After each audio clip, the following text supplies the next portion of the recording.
So over the weekend, everyone, or so many people, were saying, where is the evidence? So let's talk about the state you're filing today, and where's the evidence? Well, sure. First, if people would cover me, they would have the evidence. We did a press conference on Saturday that no one covered, local stations did, in which we revealed 4 witnesses in place of 50. There are 50 others, all of whom were inspectors that were inspecting the coverage in Philadelphia. They were supposed to be allowed to see the ballots. They saw no ballots. They were kept over 20 feet away.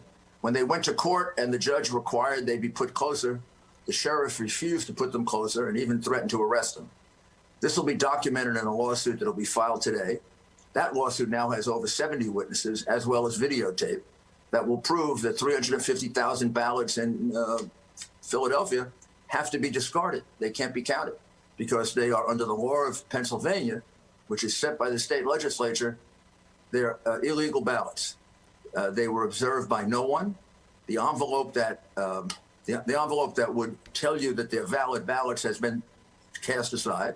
The only thing left is a ballot, and we have to trust that the Democratic machine of Philadelphia, which has cheated just about in every election in 60 years, was doing it honestly. So, now, of course, that's beyond credulity, but it doesn't matter. The minute you discard the envelope, you don't have a person inspected, it's an illegal ballot. And they even ultimately defied a court order to do that.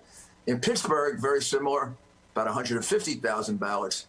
In their case, during the first half, they didn't allow us access. But then when the court issued an order, they allowed us access. So instead of 300,000 ballots, it's 150,000 there. That would amount to 450,000. So maybe the press could stop saying there's no evidence. So there's a different. Now, you may not believe the evidence, right? But you don't get to decide that. The judge does. So there is evidence of voter fraud. Who pays fraud for on the part lawsuits of the Democrat Party right now, Mr. Fraud Giuliani? on the part of the Democrat Party of Pennsylvania. There also are about 30 cases of backdated ballots. There are witnesses. That means evidence. There are ballots that came in on November 4th, and people were instructed, and there are witnesses for this, people were instructed to backdate it to the 3rd. We're up to 400 of those. And then there are about 50 so far dead people who voted. So who's paying for it, Mr. Giuliani? Who's paying for the lawsuits? The Republican National Committee. Gotcha. No taxpayer money being paid for by the Republican National Committee. But I really, you should stop saying there's no evidence. Mayor, in fact, there's evidence pouring in. But Mayor, it's not just the media. There's evidence pouring in all over the country. Right. That there was fraud. So we have to gather it. The next state we'll be moving in probably tomorrow is in the state of Michigan, where there's multiple evidence of fraud. But Mayor, Similar situation. Can I just interrupt one quick second? It's not just the media saying this. It's Chris Christie, an advisor to President Trump, who says basically, we're not going to follow the president blindly. We need evidence. He's saying that there's no evidence, and he's a friend of yours. I didn't call them idiots. I'm telling you, they're uninformed.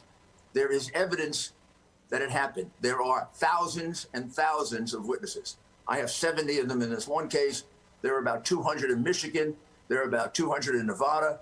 There are well over 1,000 witnesses that fraud was committed. There are actual dead people that we have found on the rolls. There are people, at least 100 people in different states who have been told to backdate ballots. They are willing to go under oath. Many of them have given us affidavits. There is a boatload of evidence. So if people want to say there's no evidence, they can say it, but it's uninformed, and now they should be on notice that it's untrue. So now, how long will this process take, Mayor? As long as it takes for a court to have a hearing. These people are ready to read. We now have 50 people ready to testify in a court in Philadelphia that they were deliberately prevented from carrying out their duties, so that, in essence, the count in Philadelphia was unlawful. Not the first time this has happened in Philadelphia. It happens almost every year. Joe Frazier was voting for 3 years after he was dead. Will Smith's grandfather voted for 2 years after he was dead. But we don't know if they voted in this election, right? But I do know that over 40 people died and voted. So is and there I just any began truth? counting. Is Look, you can fight it all you want. The reality is dead people voted. Over 300,000 ballots were counted in secret just by the Democrats. It happened to be when they caught up from the ridiculous 700,000 they were behind.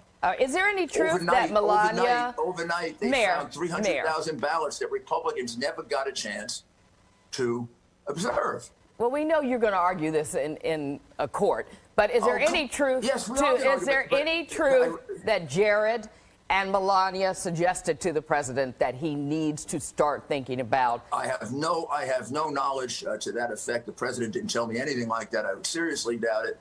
And I think that the reason I'm on here is to try and get coverage of what has been basically censored, that all weekend we've been presenting evidence of fraud that isn't covered. We hold press conferences and it's not covered, which is similar to the censorship that was done of the Hunter Biden tapes that were very serious crimes. So, this is getting to be kind of crazy for America. Mr. Mayor, I'm just wondering... A court may reject this evidence, a court may accept this evidence, but you can't say there's no evidence. Mr. Mayor, I know that you're very close with the president. Have you had a chance to talk with him this morning, and what is his state of mind? His attitude is exactly what it always is. The president has seen a mountain of evidence that there was fraud committed in over 10 different states now. 3 or 4 of them, it's substantial. It takes a little while to gather it, but we're about to file suit in Philadelphia, in Pennsylvania, for the entire state, in order to allege that there are many, many more unlawful ballots than the difference between him and Joe Biden, and that 700,000 lead that he had on election night disappeared, largely because they counted ballots that Republicans never got a chance to observe. So we're highly suspicious of it. But in any event, they're unlawful.